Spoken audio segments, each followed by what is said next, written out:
Assalamualaikum warahmatullahi taala wabarakatuh dan salam sejahtera. Saya Kiki Kirina Haji Abdillah dari Pusat Kajian Pembangunan Sosial dan Persekitaran UKM. Tajuk pembentangan saya pada hari ini adalah keselamatan pemilikan tanah dan isu kesejahteraan. Sebagai pengenalan, sehingga kini konsep kesejahteraan hidup kajian ini bertujuan untuk memahami aspek keselamatan pemilikan tanah dan kaitannya dengan isu kesejahteraan.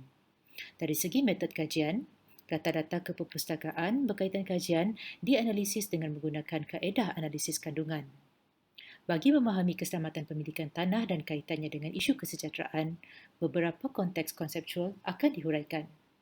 Antaranya seperti kesejahteraan hidup, keselamatan pemilikan tanah, kemudahan terancaman dan sense of home. Penelitian dalam konteks konseptual ini kemudiannya akan digunakan bagi membentuk model kajian. Kesejahteraan hidup merupakan satu proses dinamik yang memberikan nilai kepada manusia tentang bagaimana kehidupan mereka berkembang sama ada bertambah baik atau sebaliknya. Dalam kajian ini, kesejahteraan hidup dianalisis dengan menggunakan pendekatan pembangunan manusia. Pendekatan ini memfokuskan kepada aspek pemekasan individu dengan dua cara, iaitu yang pertama, memperluaskan pilihan individu untuk menjalani kehidupan yang dikehendaki, dan yang kedua, melepaskan individu dari belenggu keupayaan yang terhalang atau capability deprivation. Kesejahteraan hidup menerusi pendekatan pembangunan manusia melihat peranan individu sebagai agensi dalam pembangunan. Namun, kesejahteraan hidup tidak dapat dicapai dengan hanya bergantung kepada faktor agensi semata-mata. Ia sebaliknya adalah satu proses yang lahir hasil daripada interaksi di antara agensi di peringkat mikro dengan struktur di peringkat makro. Dalam konteks kajian ini, agensi merujuk kepada isi rumah, manakala struktur pula merujuk kepada dasar, polisi dan syarat pemilikan tanah yang telah ditetapkan oleh pihak berkuasa.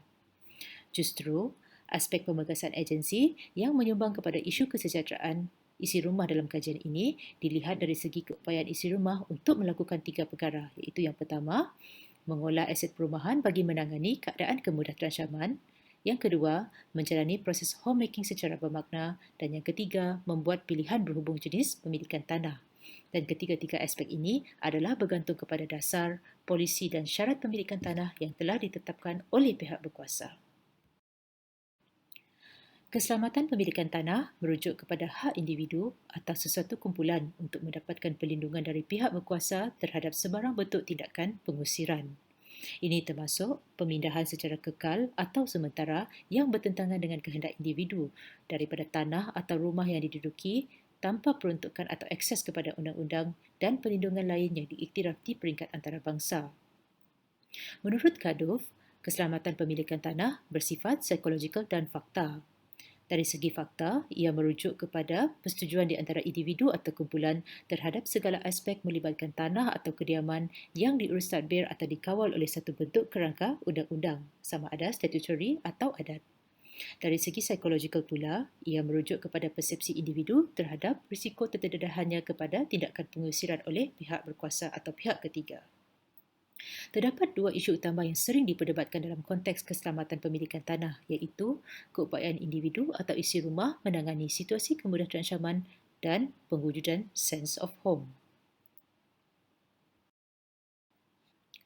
Kemudahan terancaman ditakrifkan sebagai satu bentuk persepsi berkaitan keterdedahan kepada bahaya, ketidakupayaan mengawal keadaan bahaya tersebut serta ketidakupayaan dari segi kapasiti bagi menghalang kesan langsung atau tidak langsung akibat perubahan negatif yang berlaku. Dalam kajian ini, aspek kemudahan terancaman yang diberi tumpuan adalah kemudahan terancaman ekonomi. Ia merujuk kepada sebarang bentuk perubahan pada persekitaran ekonomi yang menggugat kesejahteraan hidup isi rumah. Sebagai contoh, peningkatan dari segi harga tanah, kediaman dan sewa, perubahan bentuk aktiviti ekonomi serta peningkatan kos sara hidup masyarakat setempat.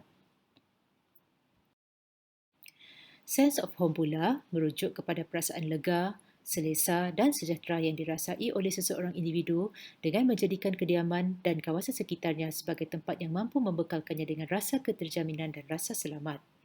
Ia dimanifestasikan dalam pelbagai bentuk tingkah laku homemaking seperti menambah baik keadaan fizikal kediaman, melakukan dekorasi serta membina hubungan sosial dengan individu lain yang menetap di persekitaran yang sama.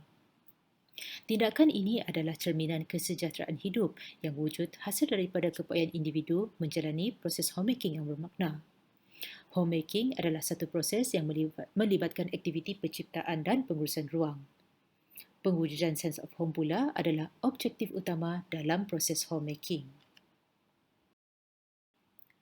Dari segi hasil dapatan kajian dan perbincangan, kajian mendapati aspek pempunyaan tanah mula diberi penekanan setelah aliran neoliberal mula mengambil alih dasar pembangunan dunia sekitar tahun 1980-an.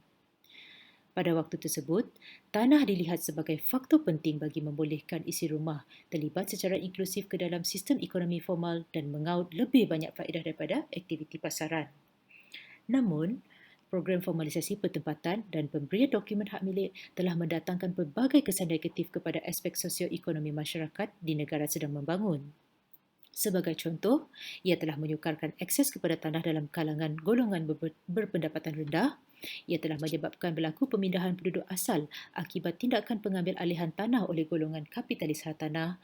Ia telah menjejaskan jaringan sosial dan hubungan komuniti serta memburukkan situasi ketaksamaan gender. Berikutan hal tersebut, institusi pembangunan seperti Bank Dunia telah menukar dasar pemilikan tanah agar bersifat lebih pragmatik dengan memberi fokus kepada pencapaian kesejahteraan berdasarkan keperluan masyarakat tempatan. Justru, telah muncul pelbagai kaedah bagi menggantikan pemberian dokumen hak milik. Sebagai contoh, pemberian lesen pendudukan sementara atau LPS tol seperti yang diamalkan di Malaysia, Sweden, Australia dan Afrika Selatan. Kaedah ini memfokuskan kepada aspek keselamatan pemilikan tanah dan telah memperuntukkan lebih fleksibiliti kepada isi rumah untuk membuat pilihan berhubung jenis pemilikan tanah tanpa perlu melalui kerangka pempunyaan yang rumit, memakan masa dan menelan kos yang tinggi. Namun, pendekatan tersebut tidak bertahan lama. Ini kerana asakan globalisasi neoliberal yang terlalu deras telah menyebabkan kesejahteraan hidup isi rumah masih lagi dilihat dalam konteks kerangka pempunyaan tanah. Penekanan terhadap kesejahteraan hidup menggunakan kerangka pempunyaan tanah dilihat bermasalah terutama dalam konteks masyarakat di negara sedang membangun. Ini kerana sistem pemilikan tanah yang diamalkan adalah bersifat kontinuum, di mana dalam sesetengah keadaan terdapat lebih daripada satu bentuk sistem pemilikan tanah yang diperakui undang-undang dan digunapakai dalam masyarakat. Justru, pendekatan yang lebih pragmatik adalah dengan menggunakan pendekatan keselamatan pemilikan tanah. Penelitian ke atas isu kesejahteraan dengan menggunakan pendekatan keselamatan pemilikan tanah ini dianalisis dalam dua aspek iaitu kemudahan ancaman dan pewujudan sense of home. Kemudahan ancaman sangat berkait rapat dengan aspek pemilikan aset. Namun, berbeza dengan pendekatan ekonomi yang memfokuskan kepada aspek pemilikan aset semata-mata, pendekatan pembangunan manusia memberi penekanan terhadap aspek keupayaan isi rumah untuk mengolah aset perumahan secara produktif dan bermakna. Dalam konteks ini, Moser bersetuju dengan De Soto yang melihat ketidakupayaan isi rumah menggunakan tanah secara produktif telah menyebabkan pemilikan tanah terlihat seumpama modal mati. Keupayaan mengolah aset perumahan bukan sahaja akan mengurangkan risiko kemudahan ancaman ekonomi, tetapi ia juga berfungsi sebagai penampan bagi melindungi isi rumah dari terjerumus ke dalam keadaan ketidaksejahteraan yang lebih buruk di bandar. Dari segi sense of home pula, kajian Deniger, Lenjo dan Levy, De Soto dan Jimenez yang meneliti proses perumahan golongan berpendapatan rendah menyatakan bahawa tanpa hak pempunyaan ke atas tanah, sukar bagi isi rumah untuk merasa selamat dan mempunyai insentif untuk melakukan proses homemaking dan seterusnya menyumbang kepada keadaan ketidaksejahteraan. Namun, beberapa kajian lain mendapati bahawa isi rumah masih berupaya untuk menjalani proses homemaking secara bermakna tanpa perlu melalui kerangka pempunyaan tanah. Sense of home juga wujud apabila isi rumah mempunyai keupayaan untuk membuat pilihan sendiri berhubung jenis pemilikan tanah yang dirasakan sesuai dengan sumber dan keperluan sebenar isi rumah. Ini kerana homemaking adalah satu proses interaksi di antara individu dengan persekitarannya dan ianya bersifat timbal balik. Interaksi ini membolehkan individu menyesuaikan diri dan beradaptasi terutama apabila berhadapan dengan kekurangan dari segi sumber dan pilihan. Keupayaan beradaptasi ini mendorong kepada pewujudan sense of home dan seterusnya menyumbang kepada kesejahteraan hidup individu. Berdasarkan penelitian terhadap isu dan konsep-konsep utama dalam kajian, satu kerangka konseptual kajian telah dibentuk. Dalam kerangka ini, kesejahteraan hidup dilihat dengan menggunakan pendekatan keselamatan pemilikan tanah. Menerusi pendekatan ini, terdapat dua isu utama yang telah dikenal pasti iaitu kemudaratan ancaman dan sense of home. Aspek kemudaratan ancaman yang diteliti adalah dari sudut ekonomi dan ia dianalisis dengan menggunakan kerangka kemudaratan ancaman aset yang dibangunkan oleh Moser. Kerangka ini memberi tumpuan terhadap dua strategi pengolahan aset perumahan iaitu nesting dan home-based enterprise. Aspek sense of home pula diteliti dengan menggunakan pendekatan transactional oleh Werner. Ia memberi tumpuan terhadap tiga jenis mekanisme tingkah laku homemaking iaitu appropriation, attachment dan identity. Dalam kajian ini, kesejahteraan isi rumah memberi penekanan terhadap persoalan struktur dan agensi. Struktur merujuk kepada dasar polisi dan syarat pemilikan tanah dan dia dilihat mempunyai pengaruh ke atas agensi iaitu isi rumah dalam mengolah aset, menjalani proses homemaking secara bermakna dan membuat pilihan berhubung jenis pemilikan tanah. Justru, dalam konteks kajian ini, kewujudan kerangka pemboleh struktur yang kondusif dilihat akan meningkatkan aspek pemekasaan agensi dan ia seterusnya akan menyumbang kepada pembentukan kesejahteraan isi rumah. Sebagai kesimpulan, faktor pempunyaan tanah sememangnya memberi faedah dalam penambahbaikan kesejahteraan hidup isi rumah berpendapatan rendah di bandar.